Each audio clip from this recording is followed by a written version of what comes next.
মোনা আমাকে আয়নায় এটা কি দেখালো, আর আমার হাজবেন্ডই বা কেন আমার ব্যাগের মধ্যে পানি ঢালতেছে? নিশ্চয়ই কোনো কারণ আছে। ঠিক আছে, তাহলে সাবধানে যাও। ওকে, আমার কিছু টাকা লাগবে। এক মিনিট।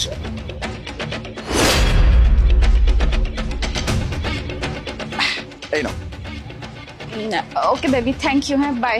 ঠিক আছে, বাই।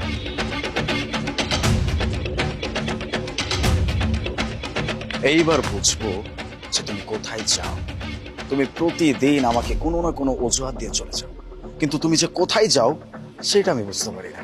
আজকে তোমার ব্যাগের ভেতরে আমি পানি ঢেলে দিচ্ছি, এখন তোমার ব্যাগ থেকে যে পানিগুলো পড়বে সেই পানি ফলো করে করে আমি দেখবো তুমি আসলে যাও কোথায়।